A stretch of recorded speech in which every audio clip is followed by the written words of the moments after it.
Assalamualaikum warahmatullahi wabarakatuh. Kami dari kelompok 2 akan mempresentasikan hasil diskusi dan hasil presentasi kami terkait hakikat bahasa yang dimana beranggotakan yakni yang pertama adalah Miori Syahputri Sinaga yang akan membahas kedudukan dari bahasa, kemudian M. Yasim Harahap akan membahas fungsi dari bahasa, dan yang ketiga ada Nisrina Adila Harahap yang akan membahas ciri-ciri dari bahasa itu sendiri. Dan yang terakhir adalah Jaire Japanata akan membahas terkait pengertian dari bahasa dan sedikit menjelaskan tentang ciri-ciri dari bahasa. Oke, silakan teman-teman bisa mendengar dari video presentasi kami. Semoga bisa dimengerti. Assalamualaikum warahmatullahi wabarakatuh. Perkenalkan, nama saya Jaire Japanata. Saya di sini ingin mempresentasikan terkait judul hakikat bahasa.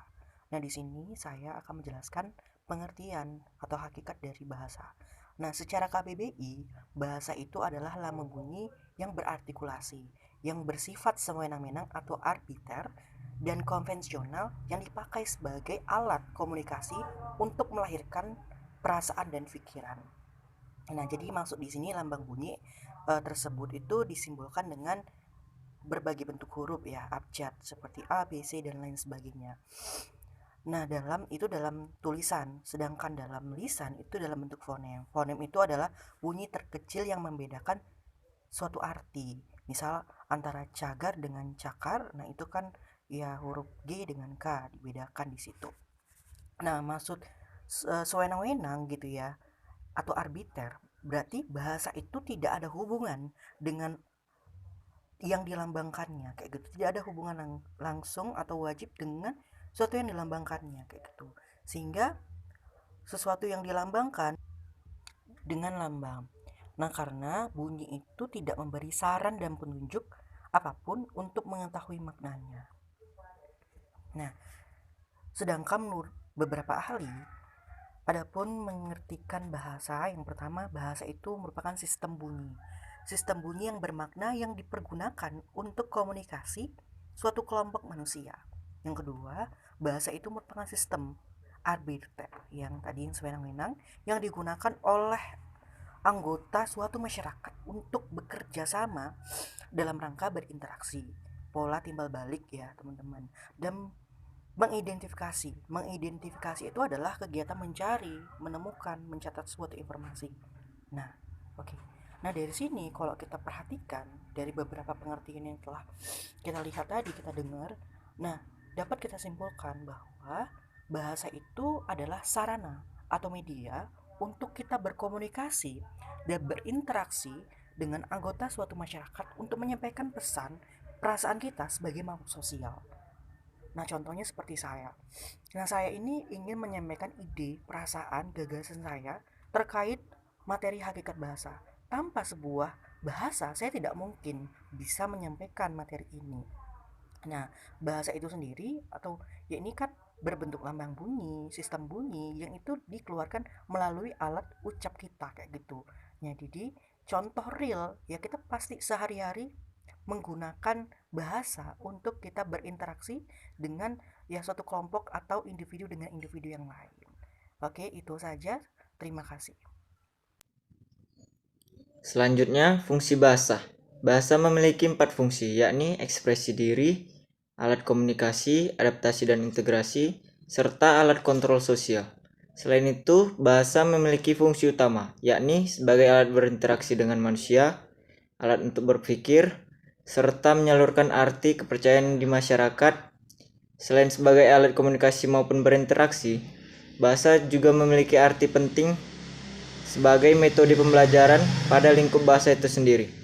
Terima kasih. Saya di sini akan menjelaskan ciri-ciri dari bahasa. Nah, yang pertama, ciri-ciri dari bahasa itu sendiri adalah bahasa itu adalah sebuah sistem. Maksud di sini sebuah sistem adalah bahasa itu bersifat sistematis dan sistemis. Nah, sistematis di sini yakni dia tersusun menurut suatu pola dan tidak tersusun secara acak kayak gitu. Kemudian secara sistemis, nah di sini bahasa terdiri dari subsistem atau susunan bawah gitu ya, sistem bawahan yakni tatanan linguistik yang terdiri dari fonologi, morfologi, sintaksis, semantik, dan leksikan, dan lain-lain sebagainya.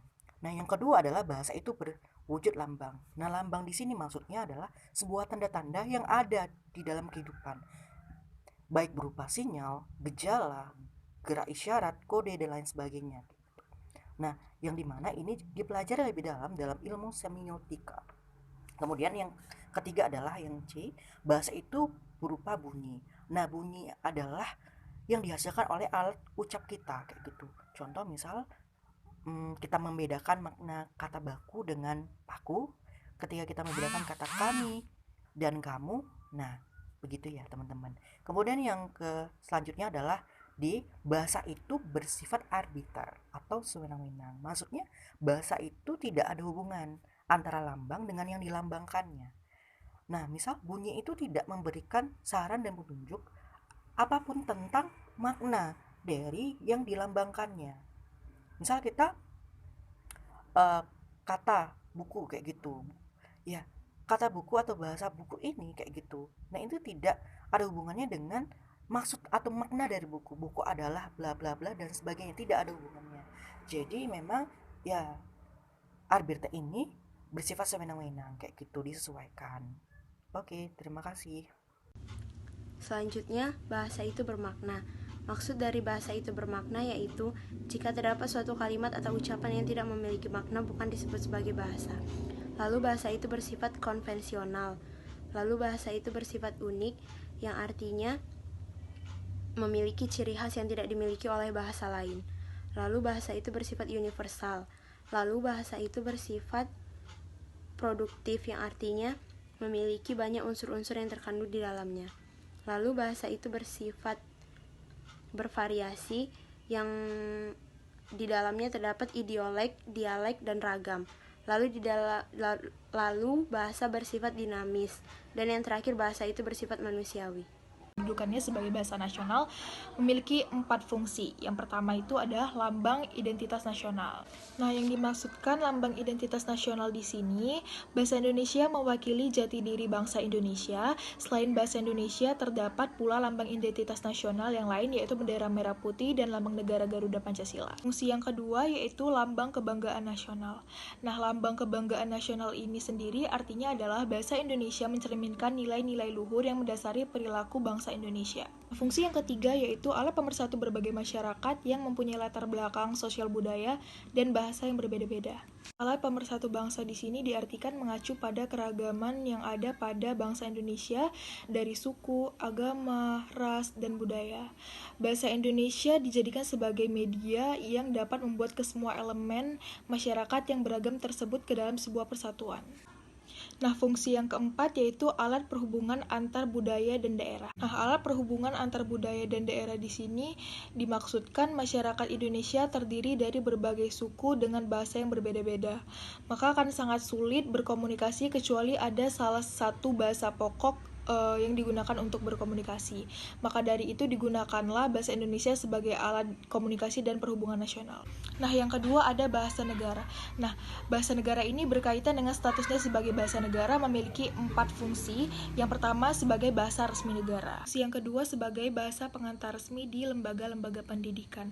Artinya segala hal yang menyangkut dunia pendidikan di Indonesia disampaikan dengan bahasa resmi bahasa Indonesia. Nah, fungsi yang ketiga yaitu bahasa resmi dalam perhubungan tingkat nasional untuk kepentingan perencanaan dan pelaksanaan pembangunan serta pemerintahan.